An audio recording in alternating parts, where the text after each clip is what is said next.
ایک سوال جو صدیوں سے انسان کو پریشان کرتا آیا ہے کہ کیا ہماری زندگی کی کہانی پہلے سے لکھی جا چکی ہے یا پھر ہم خود اس کے مصنف ہیں۔ تقدیر اور اختیار کی یہ بحث بہت پرانی ہے، لیکن آج ہم صوفی دانشور واصف علی واصف کی سوچ کی روشنی میں اس گتھی کو سلجھانے کی کوشش کریں گے۔ ہم یہ دیکھیں گے کہ تقدیر کے اس وسیع کینوس پر ہم اپنی مرضی کے رنگ آخر کیسے بھر سکتے ہیں۔ اور یہ سوال صرف کتابوں یا فلسفے کی بات نہیں ہے نا؟ یہ وہ خیال ہے جو اکثر ہمارے دل میں آتا ہے جب کوئی ناکامی ملتی ہے تو لگتا ہے شاید قسمت میں ہی نہیں تھا، اور کبھی کبھی تو بڑی کامیابی پر بھی شک ہوتا ہے کہ کیا یہ واقعی ہماری محنت ہے۔ یہی سوچ تو ہے جو فیصلہ کرتی ہے کہ ہم ہمت ہار کر بیٹھ جائیں گے یا آگے بڑھتے رہیں گے۔ تو چلیں سب سے پہلے اسی قدیم تضاد کی گہرائی میں اترتے ہیں۔ یہ وہ الجھا ہوا سوال ہے جس نے نہ صرف بڑے بڑے فلسفیوں اور شاعروں کو سوچنے پر مجبور کیا، بلکہ ہم جیسے عام لوگوں کے ذہن میں بھی ہمیشہ گردش کرتا رہتا ہے۔ آخر ہمارا اختیار کہاں سے شروع ہوتا ہے اور کہاں پر ختم؟ آج کی تیز رفتار دنیا میں جہاں ہر کوئی اپنی زندگی پر کنٹرول چاہتا ہے، یہ سوال اور بھی اہم ہو جاتا ہے۔ سوچیں، اگر ہمیں یہ سمجھ آ جائے کہ کون سی ڈور ہمارے ہاتھ میں ہے اور کون سی نہیں، تو زندگی کتنی آسان ہو سکتی ہے۔ ہم اس بے بسی کی کیفیت سے نکل کر ایک پرسکون اور بااختیار زندگی کی طرف قدم بڑھا سکتے ہیں۔ تو اس ساری الجھن اور بے چینی کے اندھیرے میں روشنی کی ایک کرن بن کر آتے ہیں واصف علی واصف۔ انہوں نے صدیوں پرانی بحث کو ایک ایسا نیا اور خوبصورت زاویہ دیا ہے جو ہمارے ذہن کے کئی بند دروازے کھول دیتا ہے۔ دیکھیے، واصف علی واصف کی سب سے بڑی خوبصورتی یہی ہے کہ وہ ماضی کی گہری صوفیانہ حکمت اور آج کے انسان کی ذہنی کشمکش کے درمیان ایک پل کا کام کرتے ہیں۔ ان کی باتیں صرف روح کو سکون ہی نہیں دیتی، بلکہ آج کی عملی زندگی میں ہمیں راستہ بھی دکھاتی ہیں۔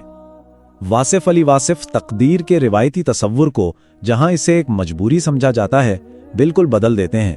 وہ کہتے ہیں کہ تقدیر کوئی زنجیر نہیں جو ہمارے پیروں میں ڈال دی گئی ہو، نہیں، بلکہ یہ تو ایک کھلا میدان ہے جس میں ہمیں اپنا کردار ادا کرنے کے لیے بھیجا گیا ہے۔ یہ قید نہیں بلکہ ایک بہت بڑا موقع ہے۔ تو پھر چلیں ان کے فلسفے کے مرکز میں اترتے ہیں۔ آخر وہ کون سا نقطہ ہے، وہ کون سی جگہ ہے جہاں کائنات کا یہ عظیم منصوبہ اور ہمارا چھوٹا سا ذاتی اختیار ایک دوسرے سے آ کر ملتے ہیں؟ واصف علی واصف کہتے ہیں کہ تقدیر کا ایک حصہ تو وہ ہے جو بالکل طے شدہ ہے، اسے ہم بدل نہیں سکتے، جیسے کہ ہمارا خاندان، ہم کس ملک میں پیدا ہوئے یا ہم کس زمانے میں جی رہے ہیں۔ سمجھ لیں کہ یہ وہ سٹیج ہے جو ہمارے لیے پہلے ہی سجا دیا گیا ہے۔ اور یہی وہ نقطہ ہے جہاں ساری الجھن دور ہو جاتی ہے۔ ایک طرف ہیں وہ چیزیں جو طے شدہ ہیں، یعنی زندگی کا کینوس، اور دوسری طرف ہیں وہ چیزیں جو ہمارے اختیار میں ہیں، یعنی وہ پینٹنگ جو ہم اس کینوس پر بناتے ہیں۔ ہمارا رد عمل، ہمارا رویہ، ہماری نیت اور کوشش۔ تقدیر نے ہمیں کینوس تو دے دیا، مگر برش اور رنگ ہمارے ہاتھ میں تھما دیے ہیں کہ چلو اب اپنی کہانی خود بناؤ۔ یہ قول اسی خیال کو اور گہرائی دیتا ہے۔ ہمارے فیصلے اور ہمارے اعمال اس الہی منصوبے سے کوئی الگ تھلگ چیز نہیں ہے، بلکہ وہ تو اسی کا حصہ ہیں، اسی میں بنے ہوئے ہیں۔ اس کا مطلب کیا ہوا؟ اس کا مطلب یہ ہے کہ ہم محض کٹ پتلیاں نہیں ہیں جو کسی اور کی مرضی پر ناچ رہی ہیں، بلکہ ہم اس عظیم کہانی کے شریک تخلیق کار ہیں۔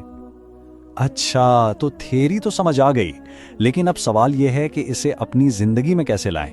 چلیں اب اس فلسفے کے عملی پہلو پر بات کرتے ہیں کہ ہماری نیت اور ہماری کوشش میں وہ کون سی طاقت ہے جو تقدیر کا رخ موڑ سکتی ہے۔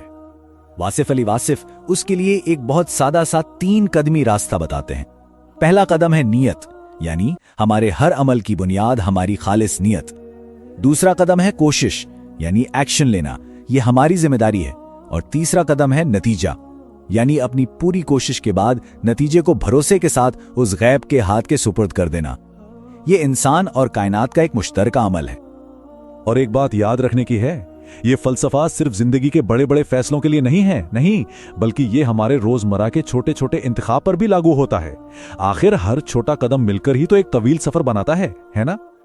تو ان تمام باتوں کا نچوڑ کیا ہے؟ آخر ہم کیا سیکھتے ہیں؟